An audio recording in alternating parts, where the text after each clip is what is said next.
So let's talk about why people shrink as they age, especially women. Women actually shrink more than men. Why is that, and what can we do to prevent that? You don't want to wait until you're 2 to 3 inches or 4 inches shorter and try to reverse that. It's too late, okay? So we want to act now. So a person potentially could lose a quarter to a half an inch every decade after 40. So by the time they're 70 or 80, they're actually 2 or 3 inches shorter, okay? Why is that, and what can we do to prevent that? We're getting a loss of the disc space between the vertebrae, and we're also getting a loss of the vertebra itself. So one of the big myths out there is that people think that they can grow bone by drinking more milk. Cows and horses have these huge legs. They're solid. They're supporting a very large animal, and they don't drink milk after 6 months. They actually are eating grass.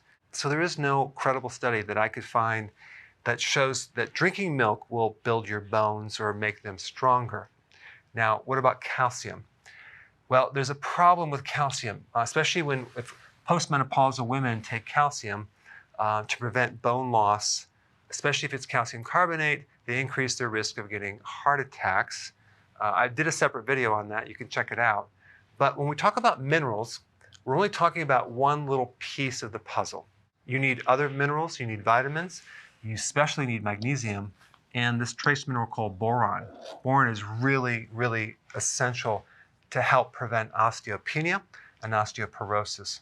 Okay, so you get your calcium, you can get that from leafy greens, and maybe a little high quality, organic, grass-fed dairy. Okay, number 2, vitamin D3 and K2. These are fat-soluble vitamins. These are really important in mobilizing and transporting not just calcium, but magnesium as well.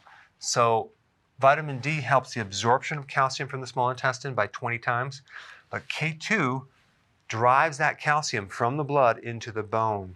So vitamin K2, as compared to K1, triggers proteins that keep your bones really, really strong. Where do you get K2 from? Well, from fatty foods, which a lot of people are on low-fat diets and they don't get enough K2. Vitamin D3, you get it from the sun, but of course, as you age, you don't get enough absorption through the skin. And you have to actually be in the sun for a certain amount of time and expose enough of your body to the sunlight to get what you really need from vitamin D3. So my recommendation is to take both of these as a supplement, especially if you're getting older and you just want to make sure you're getting enough to avoid osteopenia, things like that. This is a big one, number 3, low estrogen, okay? And I'm talking about women after menopause. So when you're low in estrogen, it's going to be harder to build bone. You actually break bone down more than you're building it back up. But this is usually coming because the adrenal glands, which are supposed to be backing up the ovaries during menopause, are not making enough estrogen. So you have the ovaries and the adrenal glands that make estrogen. Going into menopause, if your adrenals are too exhausted, as in adrenal fatigue, you get this situation where you get too much cortisol and not enough estrogen production, thus hot flashes and other problems. But cortisol, if too high, can create a catabolic effect and start breaking down bone. So that's one reason why someone might actually lose their height right there. And then number 5, low protein. They're not consuming enough high quality protein. You'd be surprised how many people have a deficiency of protein. And I'm talking about amino acids. At least 50% of most protein foods end up as waste. So when you consume protein, you have the quality of protein, where it comes from, and then you have the other factor of how many essential amino acids that are in there. You're supposed to have 8 essential amino acids. If you're doing collagen, for example, you don't even get the 8 essential amino acids. So if you don't have those essential amino acids, those building blocks, you cannot build body tissue. Same thing with branch amino acids. And then if you don't have enough stomach acid, that's another factor for not digesting. If you have gut issues, there's a lot of issues with this right here. I'll cover this in another video very soon. Let's say you're not exercising, okay? Exercise does help prevent bone loss because you're adding a stress and your body is compensating by making it stronger, the whole structural frame. Number 7, growth hormone, and also something called IGF number 1. I want to discuss that in this next slide. It's very, very important. Growth hormone. As you age, you lose your ability to make growth hormone.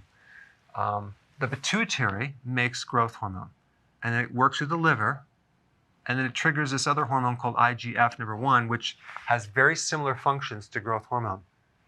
So both of these decrease as you age.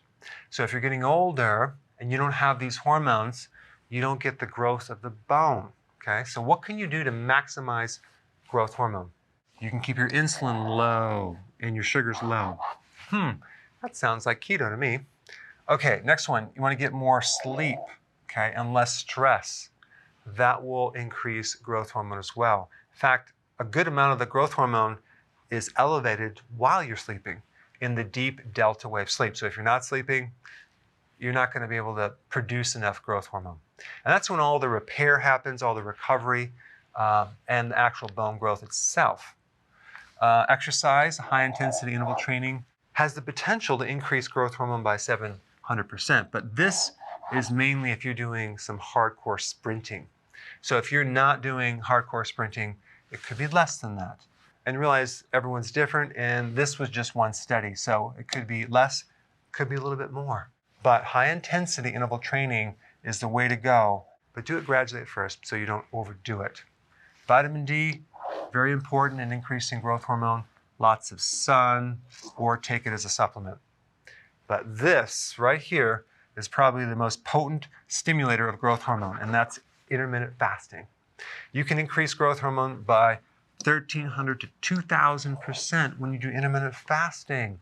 So again, intermittent fasting will help you get younger, and I'm talking about your bones as well. So the moral of the story is, don't wait until you're 2 to 3 to 4 inches shorter. Do something now as a preventative measure. Hey, if you're liking this content, please subscribe now, and I will actually keep you updated on future videos.